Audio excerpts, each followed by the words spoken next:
town of Ashton Falls was ancient. It was shrouded in mist and mystery. The town was nestled amongst hills, almost hidden from the world. Time seemed to stand still in Ashton Falls. The people there knew secrets. They whispered of things best left undisturbed. Ashton Falls was known for one thing in particular. It was a place where the past lingered. Antique shops lined its solitary street. They beckoned travelers with promises of forgotten treasures. But be warned, some things are best left untouched. Some stories are better left untold. Emily clutched her mother's hand. The bell above the shop door jingled as they entered. The air inside was thick with the scent of dust and time. "Timeless treasures," her mother read aloud. The sign was faded and cracked. It was like a whisper from a bygone era. Emily's eyes widened. The shop was crammed full of antiques. Furniture loomed, draped in dusty sheets. Clocks ticked with different rhythms, their hands frozen at odd times. But it was the dolls that drew her in. They stared out from the shelves with glassy eyes. And then she saw her. The doll sat upon a shelf high above the rest. She was different. This doll was special. Her name was Annabelle. Annabelle was beautiful. She had rosy cheeks and a porcelain complexion. Her eyes, though, held Emily captive.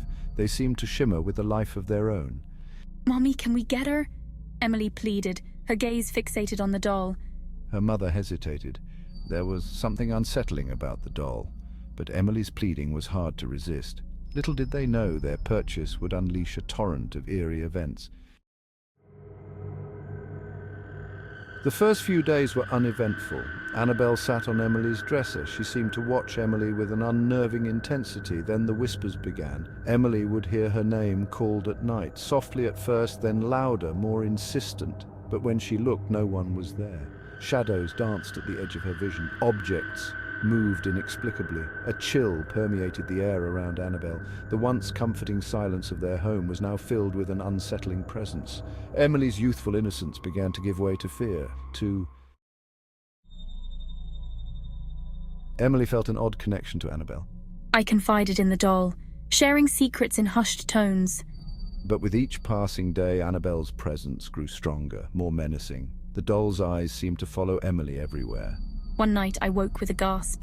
The room was freezing, and there, perched at the foot of my bed, was Annabelle. Her porcelain face gleamed in the moonlight. Her eyes, usually bright and inviting, were now cold and menacing. Emily's mother noticed the change. Her daughter was withdrawn, her eyes shadowed with fear. Toys were scattered as if thrown in haste. The air hung heavy with a palpable dread. Her maternal instinct screamed that something was terribly wrong. One evening, while Emily slept, I decided to move Annabelle. The moment I touched the doll, a cold gust of wind swept through the room. A shiver snaked down my spine. I knew then, with chilling certainty, that the doll was not what it seemed. Section 7. The Cleansing Fire. The mother knew what she had to do. She had heard the whispers, the town's legends. She gathered up the doll, her heart pounding. The doll felt strangely warm in her hands, its porcelain skin almost pulsating. She wouldn't let this evil touch her daughter. Outside, under the light of the full moon, she built a bonfire. Flames licked at the night sky, casting dancing shadows on the walls of their home. With a sob choking her throat, she hurled the doll into the inferno. The fire roared, consuming Annabelle in a blaze of orange and red. Section 8. New Beginnings, Old Fears. Life returned to a semblance of normalcy. The whispers ceased. The shadows no longer danced. Emily's nightmares faded. The house felt warm and safe once more. The mother prayed the evil was truly gone. She prayed they had seen the last of Annabelle. Life went on. Eventually, the memory of Annabelle faded. The terror became a distant nightmare. Years passed. Emily grew older. The house stood silent. The events of that summer seemingly lost to time. Section 9. A Glimmer in the Dark. The for sale sign stood starkly against the charming facade of the house. A young couple, the new owners, bustled about, unpacking boxes. They were filled with the excitement of new beginnings, oblivious to the home's dark past. Lost amongst the clutter of forgotten items, a box lay unopened. Inside, nestled in tissue paper, lay a doll. Her porcelain skin gleamed in the dim light. Her eyes, two dark, glistening orbs, seemed to watch the couple as they unpacked, unaware of the evil they had just brought into their home. Section 10. The cycle continues. The wife, charmed by the doll's beauty, placed it on a shelf in the living room. She smiled, thinking it would add a touch of old-world charm to their new home. As they settled in for their first night, a cold draft swept through the house. It was as if something unseen had been disturbed. High on the shelf, bathed in moonlight, Annabelle's porcelain face seemed to twist into a sinister smile. Her eyes glittered. A soft whisper echoed in the stillness, barely audible. "Let's play," it hissed. The haunting of Annabelle Story had only number just 2. begun. Please, don't forget to subscribe. Thank you. Darkness had fallen hours ago. Tom gripped the steering wheel. Headlights cut through the thick darkness of the country road. Rain lashed against the windshield, blurring the world outside. He was late, much later than he intended. Each mile felt longer than the last. The silence was broken only by the rhythmic swish of the wipers. Tom thought about turning back, finding a motel, but something urged him onward. A flicker of movement by the roadside. Tom slammed the brakes. His heart pounded. He hadn't seen another soul for hours. Was it a person? An animal? He squinted into the darkness. A lone figure stood huddled beneath a flickering gas lamp. A young woman, her clothes plastered to her shivering form by the relentless rain. Tom cautiously rolled down the window. The woman turned. Her face, pale and ethereal, was streaked with rain. She looked at him with wide, pleading eyes. "Please," she whispered, her voice thin and reedy. "Could you give me a ride? My car. It broke down a few miles back." Tom hesitated. It was late, and this road was known for being dangerous, but there was something about her, a fragility that tugged at his heartstrings. He couldn't leave her stranded in this weather. Get in, he sighed, unlocking the passenger door. She slid into the seat. A faint scent of damp earth and something vaguely floral wafting in with her. He noticed her clothes, an old-fashioned dress that seemed out of place. "Thank you," she murmured, her voice barely audible above the rain. "I'm Eliza. I live just a little further down this road." Tom nodded, trying not to stare at her. Which way? He asked, pulling back onto the deserted road. "Turn left at the old oak tree," she said, pointing towards the darkness. "You can't miss it. It's the only house on this road."